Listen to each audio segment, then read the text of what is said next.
To overthrow a president, the plot against Franklin Delano Roosevelt.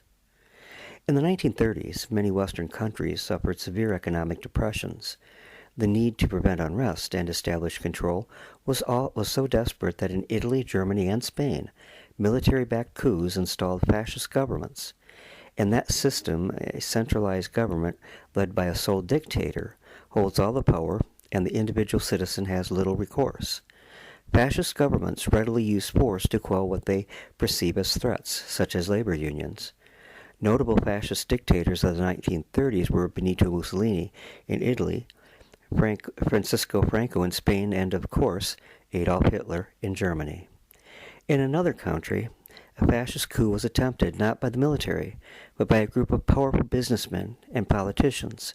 They wanted to overthrow the democratically elected head of state through blackmail and threats of violence and replace him with a puppet dictator who would serve their interests. That country was, and is, the United States of America. Franklin Delano Roosevelt was elected president in 1932 largely on the basis of his New Deal, a far-reaching series of reforms designed to stimulate the economy out of the Great Depression. Roosevelt's plans weren't universally popular. Giving control of economic matters to the government instead of business in a free market economy was viewed by many as communism, especially Social Security, which was perceived as the needy getting something for nothing. But the crux of the New Deal was job creation. Roosevelt proposed more than 10 new government agencies, such as the Works Progress Administration, the Civil Conservation Corps, the Civil Works Administration, and the Tennessee Valley Authority, that would oversee construction and beautification projects and generate millions of new jobs. Business leaders were especially opposed to the National Recovery Administration, which set minimum wages and reduced the work week even in the private sector. Used to paying their workers whatever they wanted for as much work as they wanted, barons of industry stood to lose millions. A group of anti-Roosevelt business leaders and politicians, both Democrats and Republicans, formed an organization in 1933 called the American Liberty League, dedicated to fostering the right to work, earn, save, and acquire property. In other words, they advocated individual wealth building and villainized welfare. The All, as it came to be known, was so dedicated to that goal that it would do whatever was necessary to secure their wealth. That included staging a military-backed coup to force Roosevelt out of office and replace him with a pro-business dictator. In June 1933, a number of All members met to discuss the specifics of removing Roosevelt, and among those reported to be in attendance were Irene DuPont, president of the DuPont Chemical Company, Dean Acheson, the Undersecretary of Treasury, a position to which he was appointed by Roosevelt, Al Smith, the 1928 Democrat presidential candidate, Grayson Murphy, a board member of several companies including Goodyear, Bethlehem Steel, and the J.P. Morgan and Company banking conglomerates. Robert Clark was one of Wall Street's wealthiest investors. William Doyle, commander of the Massachusetts Department of the American Legion, a veteran service and political organization. The 300,000 Massachusetts members were almost exclusively veterans of World War I. Gerald McGuire, a bonds investor and commander of the Connecticut Department of the American Legion. Prescott Bush, an influential banker and a board member of several corporations, later a Republican senator from Connecticut from 1952 to 1962, and father of George H.W. Bush and grandfather of George W. Bush. The group concocted a plan to force Roosevelt to create a new cabinet position called the Secretary of General Affairs, which would be filled by an all by a person of the All's choosing. Next, they'd forced Roosevelt to admit to the public that he had been crippled by polio, not widely known because he was rarely photographed in his wheelchair.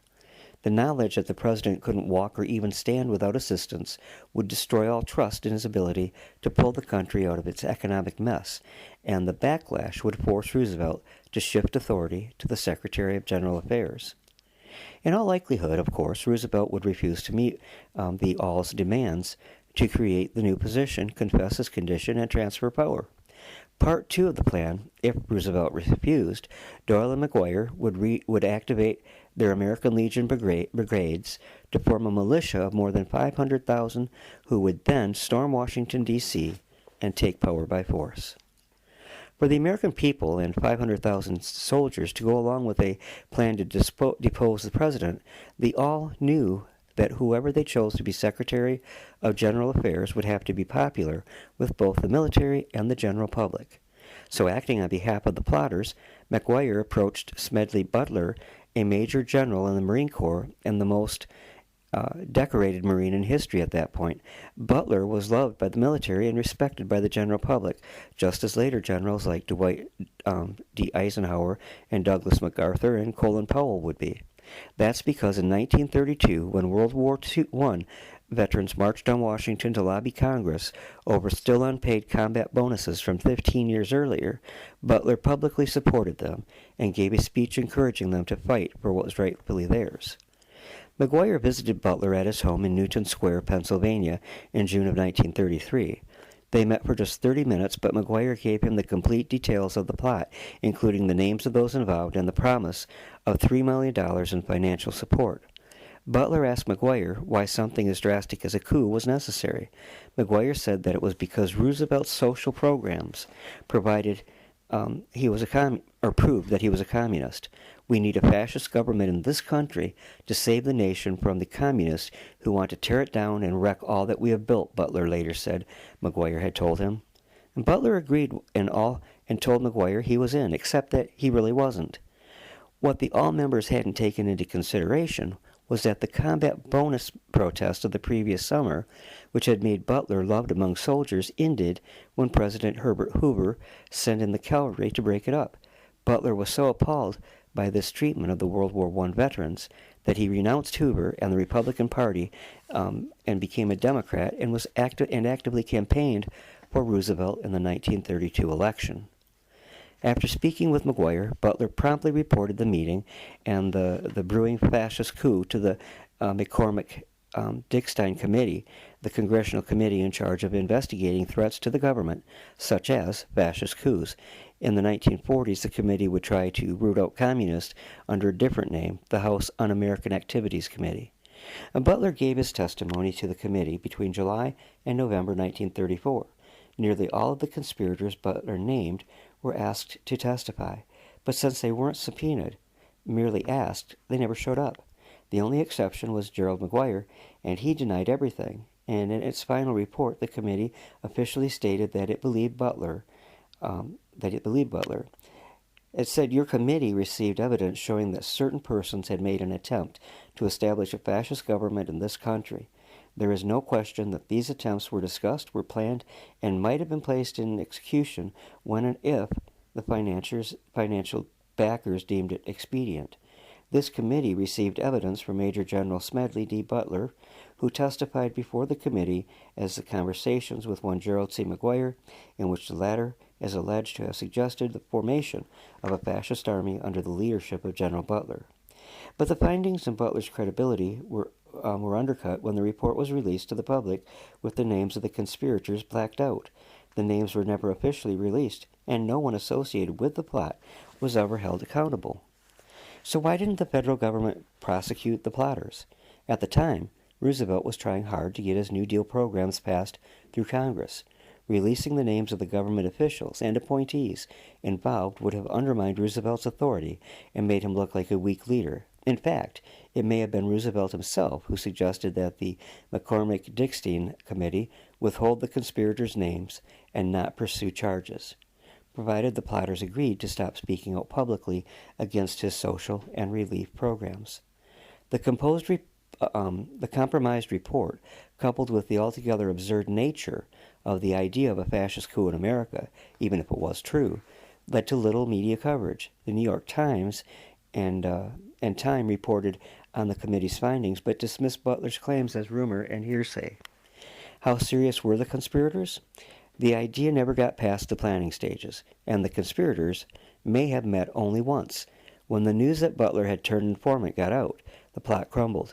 But they did have one backup plan. Shortly after McGuire met with Butler, McGuire also approached James Van Zandt, the head of the Veterans of Foreign War Office, to be the Secretary General of Affairs should Butler decline. After Butler revealed the plot to the Congressional Committee, Van Zandt told reporters his story, lending Butler's story some credibility, but that's as far as it went. The American Liberty League, which, in addition to proposing fascist coups, operated as a legitimate pro-capitalist organization, it folded in 1940, the same year Franklin Roosevelt was elected to his record third presidential term. Roosevelt was reelected again in 1944, but in the same national election, Republicans took control of Congress and the Democrats gaining a majority in both Senate and the House. After Roosevelt's death, 5 months after the election, the conservative government was eager to start anew and, in 1951, passed the 22nd Amendment to the Constitution, which limited future presidents to 2 terms. Why? Many senators and representatives feared that a president who held office too long could become a dictator.